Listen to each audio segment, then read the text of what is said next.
트럼프는 주택 건설 규제를 완화해서 주택 공급을 늘리겠다고 했습니다.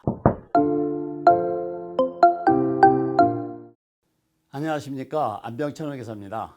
오늘은 트럼프의 재선 성공이 현재 처해져 있는 미국 주택 시장에 어떤 영향을 미칠지 함께 생각해 보도록 하겠습니다.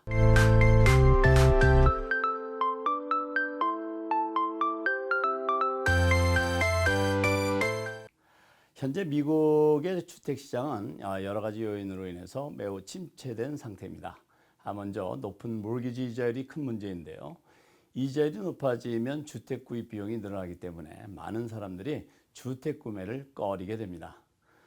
또 하나 중요한 요인은 황금 수갑 효과입니다. 많은 기존 주택 소유주들이 낮은 모기지 이자를 포기하지 않기 위해서 주택을 팔지 않으려고 하고 있습니다. 이 때문에 시장에 나오는 매물이 줄어들어서 주택 부족 현상이 더 심각해졌습니다.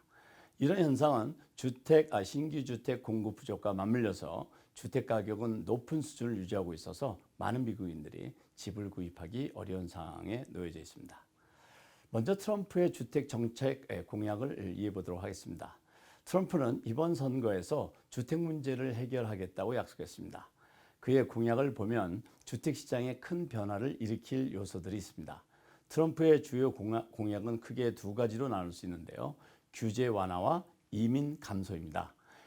첫째, 트럼프는 주택 건설 규제를 완화해서 주택 공급을 늘리겠다고 했습니다.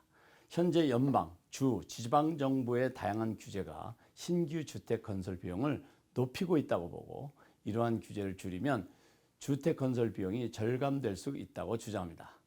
예를 들어서 트럼프는 규제 완화를 통해서 신주택의 가격을 절반으로 낮출 수 있다고 했습니다. 이를 통해서 소규모 기업 일자리를 창출하고 젊은 층이 저렴하게 주택을 구입할 수 있도록 지원하겠다고 했습니다. 두 번째는 트럼프는 불법 이민 문제를 강력히 해결해서 주택 시장의 수요를 조절하겠다는 입장을 가지고 있습니다. 트럼프는 불법 이민자들이 주택 수요를 증가시켜서 주택 가격을 올리고 있는 요인으로 생각하고 미국 역사상 최대 규모의 추방 작전을 추진하겠다고 약속했습니다. 그리고 트럼프는 이민 감소가 주택 가격을 안정시키는데 도움이 될 것이라고 생각하고 있습니다. 그렇다면 공화당과 민주당의 입장은 어떤 차이를 보이고 있을까요? 트럼프의 공화당은 주택 공급을 늘리기 위해서 규제를 줄이고 불법 이민을 줄여야 한다는 입장을 가지고 있습니다. 반면 민주당은 주택을 기본적인 권리로 보고 있고 사회주택 건설과 저소득층 지원을 통해서 주택 접근성을 높이는 방향을 선호하고 있습니다. 두 정당 간 입장 차이가 있기 때문에 트럼프의 정책이 실행되는 과정에서 정치적인 논쟁이 예상되고 있습니다.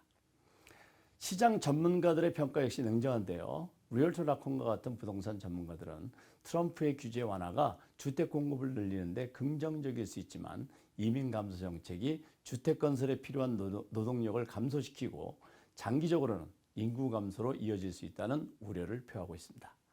현재 미국 주택 건설 인력의 약 30%가 외국 태생 노동자로 구성되어 있어서 이민 감소는 건설 속도를 늦추고 공급을 줄일 수 있는 가능성이 있다는 것입니다. 그리고 미국의 출생률이 2.1명 이하로 낮기 때문에 이민 감소는 장기적으로는 인구 성장에도 부정적인 영향을 미칠 수 있다는 염려가 있습니다. 결국 이민 감소는 장기적으로 주택 수요 감소로 이어질 수 있다는 우려가 섞인 분석을 내놓고 있는데요.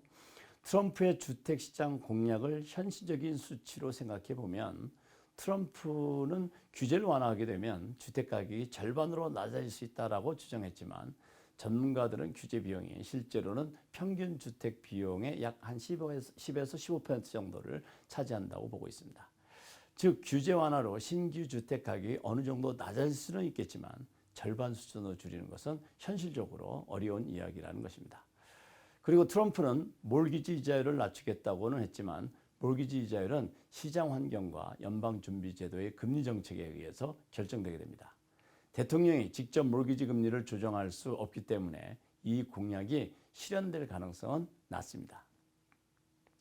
그렇다면 트럼프가 재선하면서 실제 주택 시장에는 어떤 변화가 일어날까요? 우선 규제 완화로 인한 주택 공급 증가는 일정 부분 긍정적인 영향을 미칠 수 있습니다. 신규 주택 건설이 증가하게 되면 시장에서 주택 수요를 어느 정도 충족시킬 수 있어서 가격 안정에 기여할 가능성이 있다고 생각됩니다. 하지만 이민 감소와 같은 정책이 단기적으로는 주택 건설 인력 부족을 초래하고 장기적으로는 인구 증가율 감소로 인해서 주택 수요를 줄일 수 있습니다. 이렇게 되면 결국 트럼프의 주택 정책은 주택 공급 증가를 단기적으로 촉진할 수 있지만 장기적인 주택 수요에는 부정적인 영향을 미칠 수 있다는 우려 섞인 평가가 있는 것입니다. 현재 미국 주택 시장의 문제는 단순히 수요와 공급의 문제가 아닙니다. 경제 전반의 복합적인 요인과 장기적인 인구 성장 문제까지 연결되어 있는 만큼 트럼프 행정부가 주택 시장 문제를 해결하기 위해서는 신중한 접근이 필요하다고 생각됩니다. 규제 완화와 이민 정책이 일정 부분 효과를 발휘할 수는 있겠지만 근본적인 문제를 해결하기에는 부족할 수 있다는 점이 지적되고 있습니다. 트럼프의 재선이 주택 시장에 미칠 영향을 이해하는 데 지금까지 설명이 도움이 되셨기를 바랍니다. 오늘은 여기까지입니다. 감사합니다.